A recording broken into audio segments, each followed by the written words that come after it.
kami akan membuat tugas akhir kelompok akuatik dengan Bapak Bento Apriano. Saya Yusuf Trianda selaku moderator pada video kali ini. Dilanjutkan dengan teman saya. Nama saya Ferdian Selubis. Nama saya Faziala. Saya Muhammad Farhan Hidayat. Nama saya Dwi Fajar Dunia. Nah, di sini kami ditemani oleh narasumber salah satu dari pelatih dari BASAT. Kami panggilkan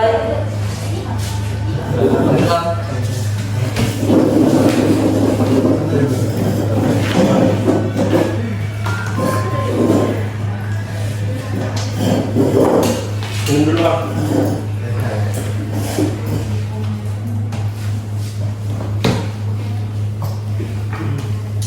teman-teman mungkin belum tahu sama Bang Ilham nih. Ya. Kita persilakan Bang Ilham perkenalan diri dulu. Bang Ilham nih. Oke, perkenalkan nama saya Imam Akbar Saputra, saya pelatih dari BASAT. Pelatih dari BASAT. Sebelumnya Bang, Abang jadi pelatih ini emang udah bakat dari SD sudah belajar renang atau gimana Bang? Sebenarnya untuk jadi pelatih ini bukan bakat.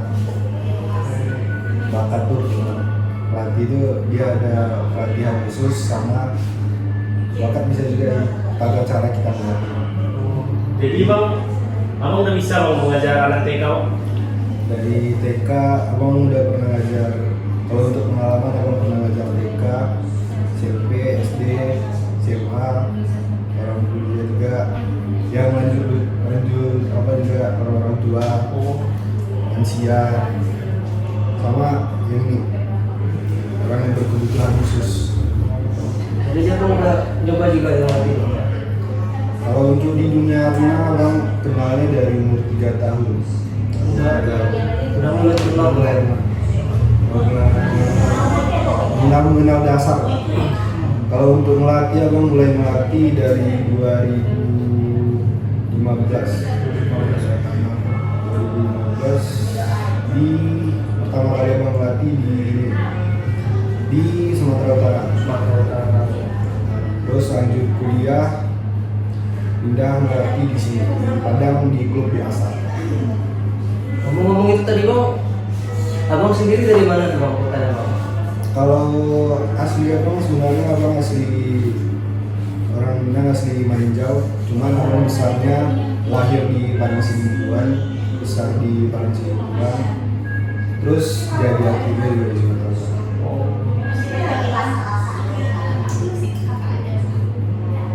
Umur 3 tahun itu kan Abang udah ini tuh udah mulai dari dasar berenang kan ya. Nah, Abang ini maksud Abang tuh punya mau jadi pelatih renang tuh kenapa tuh Bang? Pertama awal dari abang mulai melatih ini sebenarnya karena situasi sebenarnya. Dari awal corona. Jadi semenjak corona kan bisa dibilang kayak atlet ini semua panggungnya udah pada ada lagi. Terus setelah itu pelatih abang nyaranin karena itu sama juga udah vakum di situ jarang latihan. Terus setelah itu abang balik ke klub abang yang dulu, abang dikasih kesempatan sama pelatih abang untuk bantu dia melatih pertama kali. Di situ abang coba melatih dasar, aman ke dasar, abang naik tingkatan ke pemula, naik tingkatan lagi ke prestasi. Sampai sekarang ini abang melatih di BASAT. Abang nama klubnya apa Bang waktu di Padang Sidimpuan Bang? Kalau untuk di Padang Sidimpuan abang pertamanya nama klubnya BSC Langsung. Terus setelah kuliah, awal abang masuk di BASAT ini, awalnya abang dikenali dulu sama UMP Aquatic. Di UMP Aquatic itu abang baru kenal sama semua anggotanya, baru adalah terbangun klub ini. Nah, abang mulai melatih di situ di BASAT berarti. Jadi Abang ini termasuk member lama Bang ya dari BASAT ini ya? Dibilang member lama, lumayan. Itu yang membuat Abang masuk ke BASAT itu apa tuh Bang? Yang membuat abang masuk di BASAT, satu ketertarikan abang sama orang-orang yang di dalam. Terus dari cara berpikirnya sama cara orang itu, ada yang namanya itu Pak Berto. Ya, Betul. jelasin kami Jelasin kami sedikit. tuh. Cara pembagian Pak Berto yang mana menurut abang itu sepemikiran abang. Oh. Dari cara dia gimana ya? Kan di BA1 dia bisa dibilang untuk tingkatan yang prestasi sampai yang dasar dibedain. Jadi pelatih dasar dia satu megang privat. Nah untuk prestasi dia dibedain. Jadi Pak Berto ini ngasih kesempatan untuk semua pelatih itu untuk mengajarkan muridnya dengan caranya sendiri. Jadi nggak ada harus ke tangan harus kayak gini kayak gitu nggak. Jadi itu salah satu bikin abang ketertarikan melatih dia.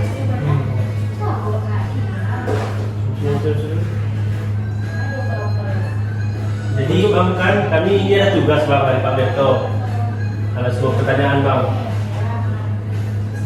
Pertanyaannya tuh bang, mengenai anak yang pemula itu bang, yang belum bisa berenang itu bang, bagaimana cara bang sebagai seorang pelatih mengatasinya bang?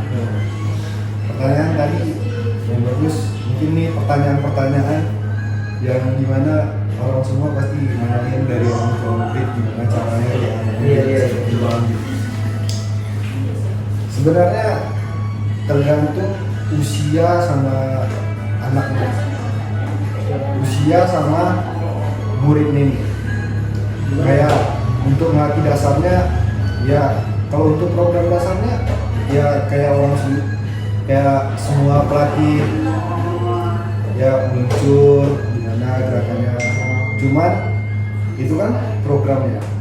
Yang ditanyakan tadi caranya kan. Iya, Bang. Nah, cara yang pertama itu kita harus mengerti situasi, kondisi, sama kita harus mengerti sama murid kita yang kita ajarkan ini. Ya, tergantung usia juga. Kalau dia usianya masih 4 tahun, TK, SD kelas 1 sampai kelas 5 lah bisa dibilang, atau kelas 4, itu jangan kita paksakan dia yang harus ngikutin kita, tapi kita yang masuk ke dalam dunia dia.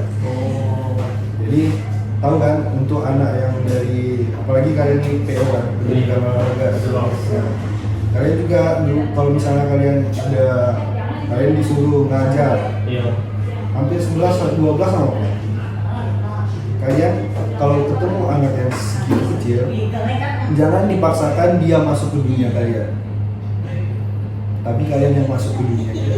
Karena itu bisa dibilang kayak untuk anak 4 tahun sama TK, itu dunia orang itu masih dunia bermain.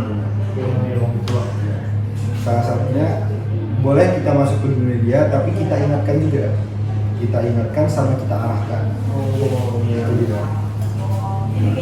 Dari untuk anak itu, untuk anak yang apa ya, masih kecil ya.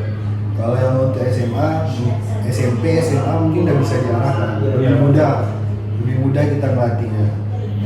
Untuk anak kecil itu caranya kita masuk ke dunianya dulu, kita ikuti semua prosesnya. Kita misalnya dia mau ajak kita main, kita ikutin dia bermain dulu. Setelah kita ikutin dia bermain, baru kita arahkan sedikit demi sedikit. Jangan langsung kayak gini ya, kayak gini ya, kayak gini ya. Semakin banyak suara yang dia dengar, semakin malas dia. Jadi besoknya dia langsung malas, sama dia bisa jadi dia bilang ke orang tuanya, "Dah mah, malas ngelatih, dipaksa gini-gini." Iya, betul.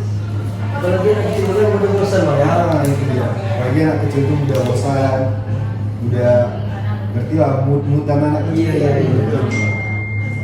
Apalagi anak kecilnya yang bisa dibilang yang hiperaktif.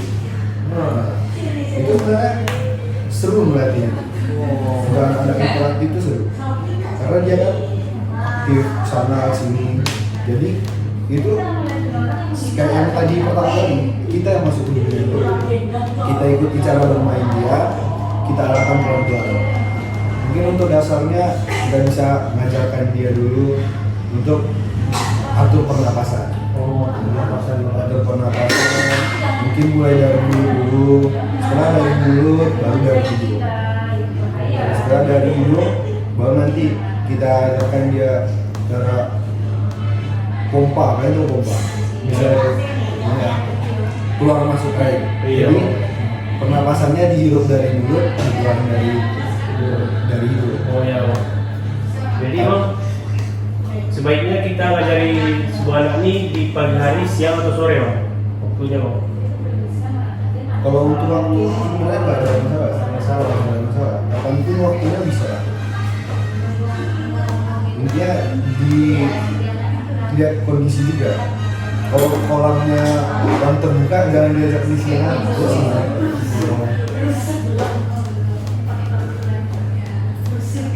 Itu kan untuk misalnya kan anak menurut abang sendiri bang ya, kalau melatih orang untuk menjadi atlet itu bang lebih baik dari kecil atau dari SMA atau dari SMP bang? Lebih baik yang Lebih freshnya sebenarnya kalau bisa dari kecil. bang.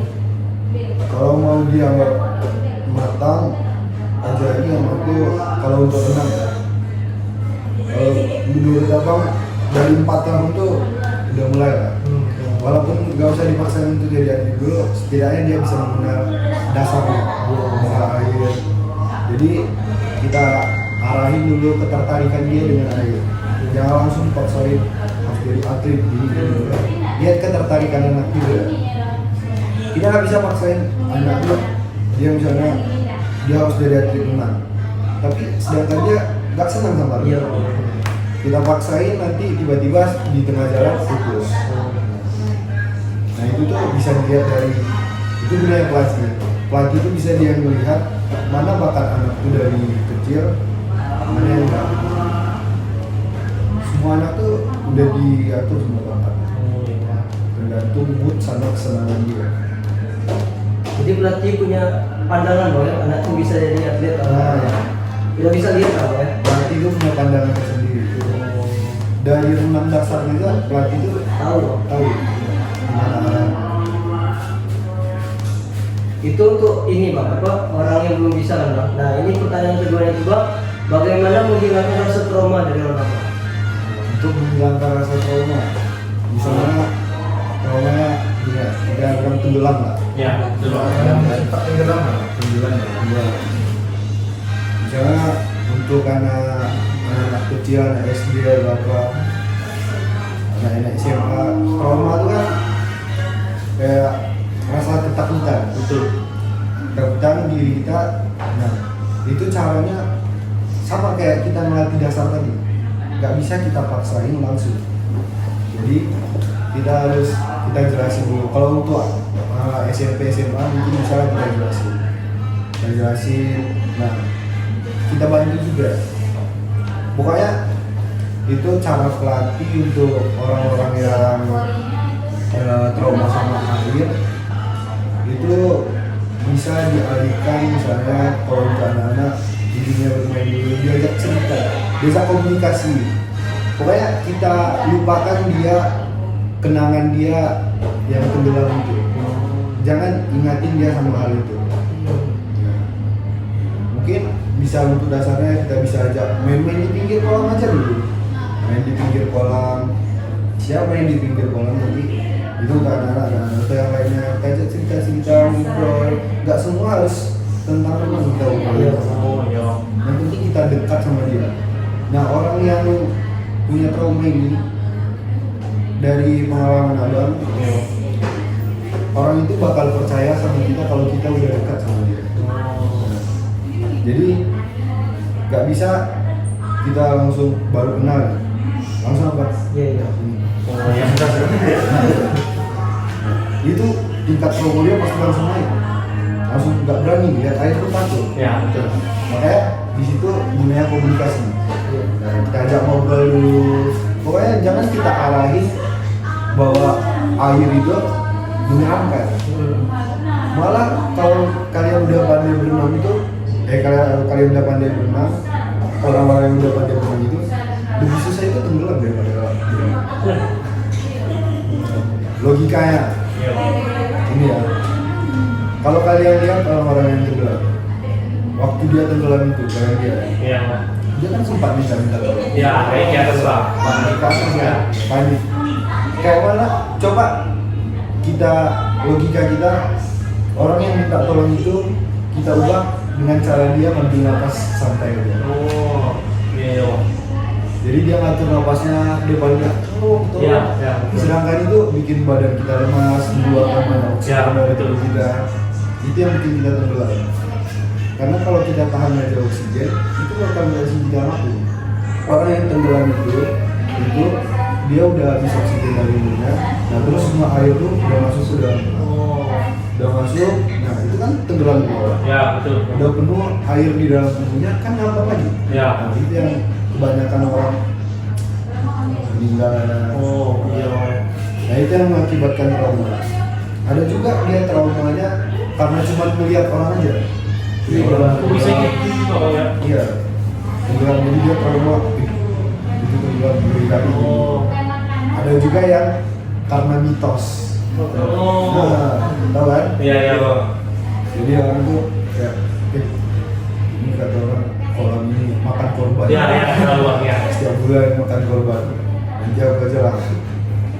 Kayak bisnis nih kolam ini. Jadi tumbal ini. Jadi yang kedua ya Bang, tentang selama melatih pengalaman paling berkesan selama jadi pelatih ya Bang.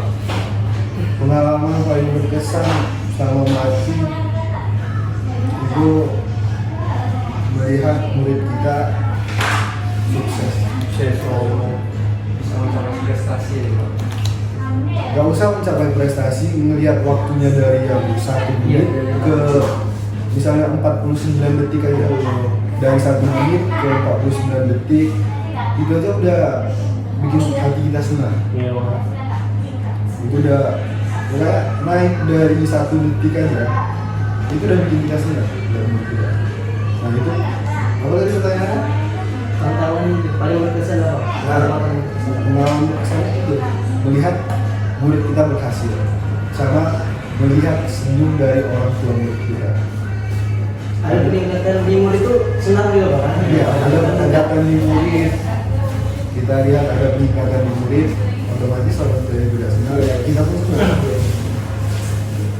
Jadi Bang kan waktu kami buka ujian kemarin, teman saya tenggelam Bang. Jadi gimana Bang cara nyelamatinnya Bang? Saya nggak bisa Bang, kan kemarin sama-sama tenggelam kami jadi. Itu gimana Bang?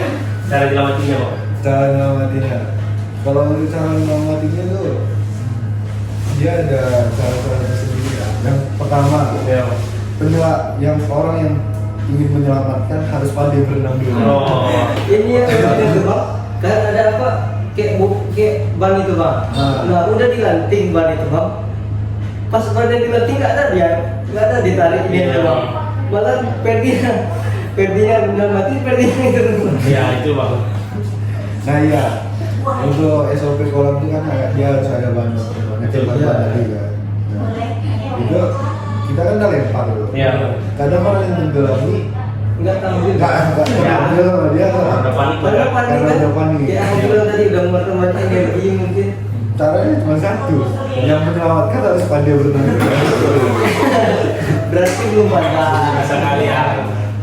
Jadi Bang, menurut Abang mana nih Bang yang lebih susah mengajarkan orang yang belum pernah berenang sama sekali sama orang yang trauma? Lebih sulit orang yang trauma. Oh. Pendekatan lebih lama. Pendekatannya lebih lama, prosesnya lebih harus mendalami sama ini. Kita harus ngerti keadaan dia sama yang trauma dia. Sama orang yang trauma itu kita nggak bisa keras. Dan begitu. Iya, kita harus sebut. Jadi mungkin untuk anak SMP Iya Bang.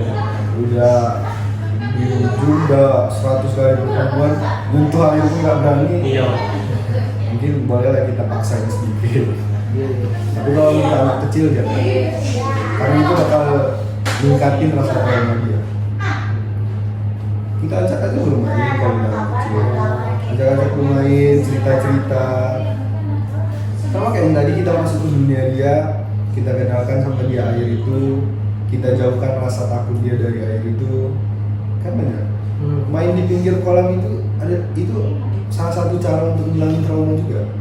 Main di pinggir kolam, nyentuh air, nanti setelah itu tenggelamin kakinya dulu. Pelan-pelan. Pelan-pelan. Kakinya aja dulu, walaupun cuma sehari, cuma kaki. Besoknya kan udah sepinggang, Iya. udah sebahu, bahannya dimasukin semua lagi. Bukan ditenggelamin, kan? Makanya diajarin. Minum dulu bang, minum dulu bang. Iya, bener, Bang.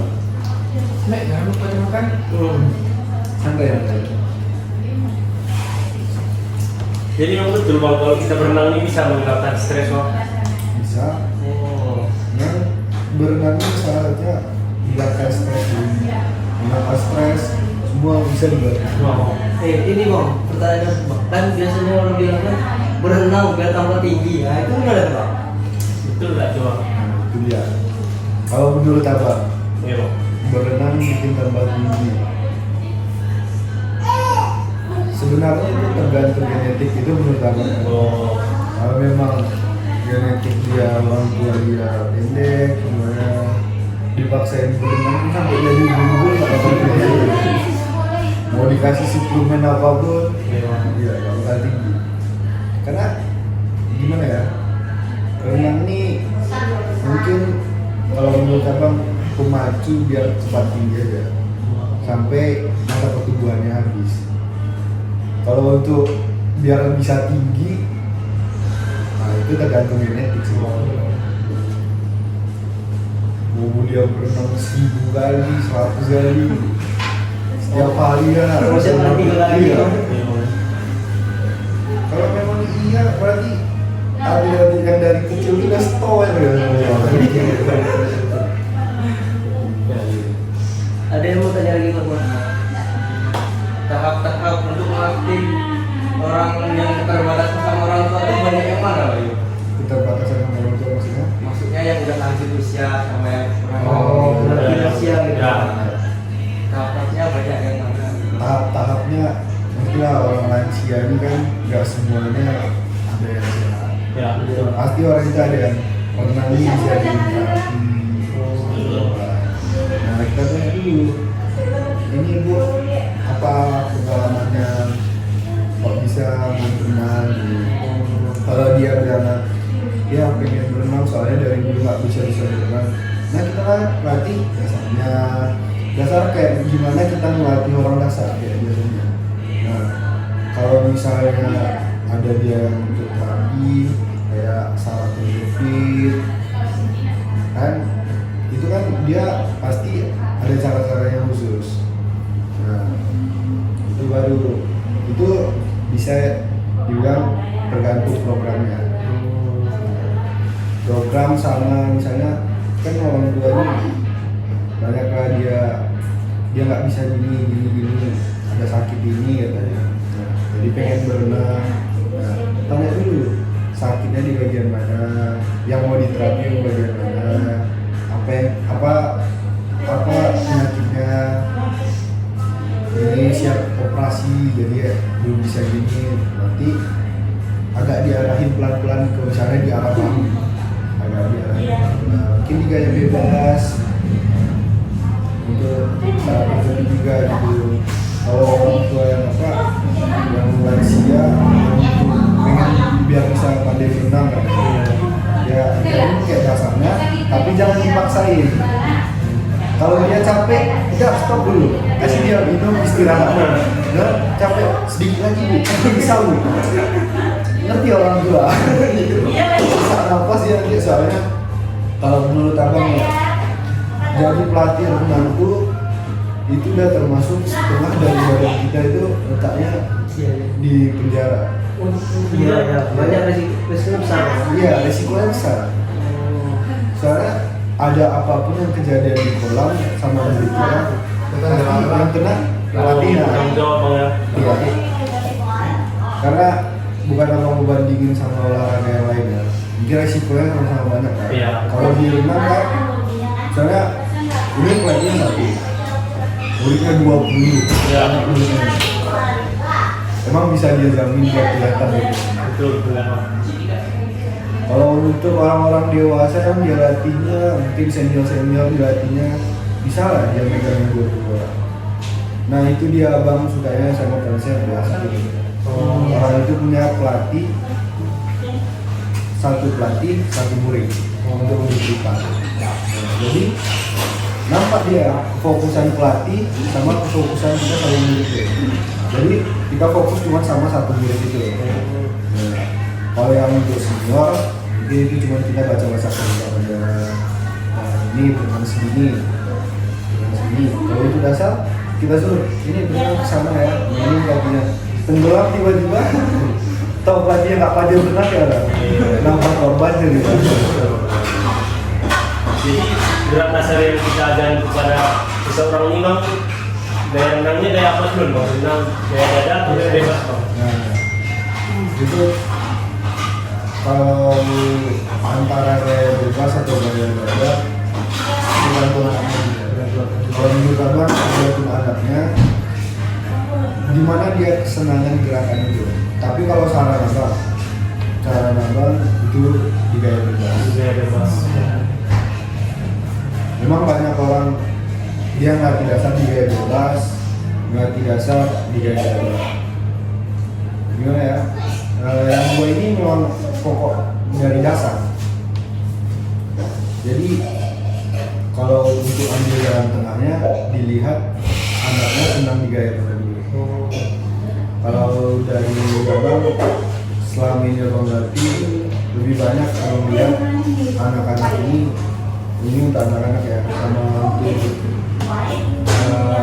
pokoknya lebih cepat dari semua militan ini orang itu pandainya gaya bebas.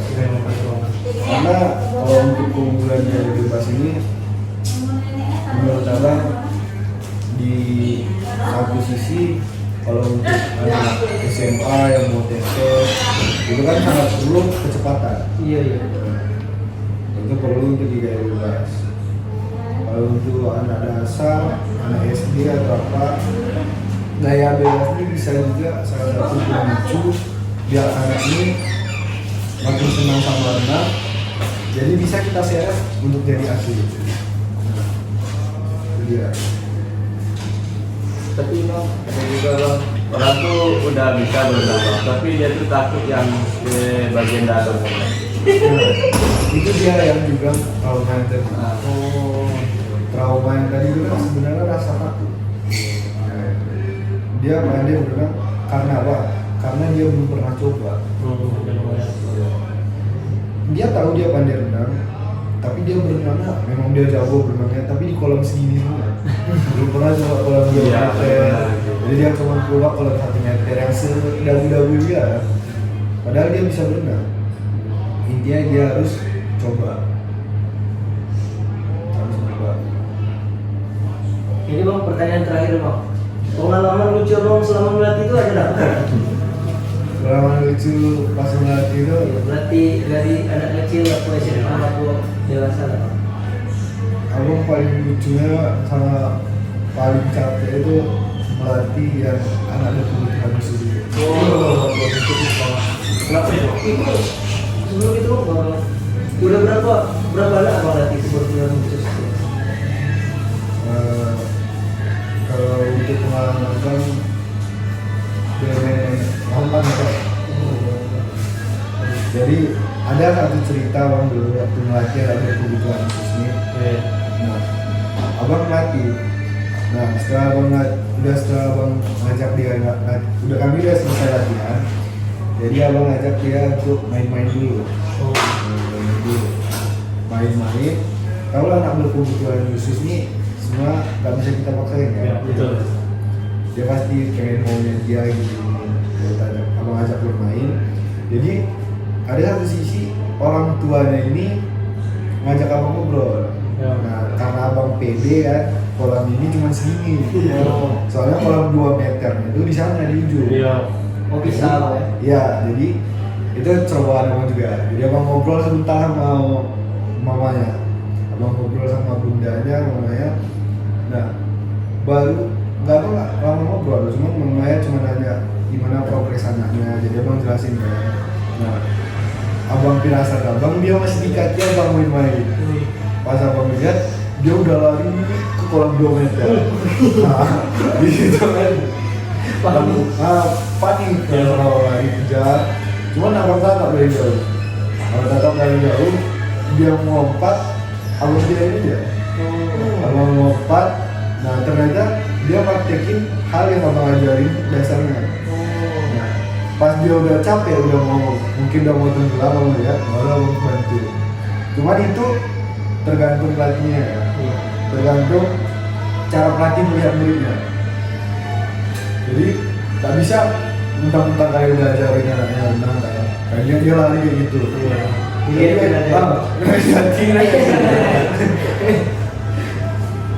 Kita bisa baca dari ekspresi mukanya, mana yang muka dia panik, mana muka dia yang senang. Jadi itu salah satu cerita lucu juga pas abang melatih. Abang kira anaknya masih di sekolah, tahu-tahu dia udah lari di sana. Jadi dari pelatih itu jangan pernah lengah, untuk dari pelatih renang jangan pernah lengah untuk melihat anaknya. Kalau memang kita mau ngobrol dari kisah abang tadi, kita suruh anaknya naik dulu guys. Jangan kayak abang tadi abang bilang.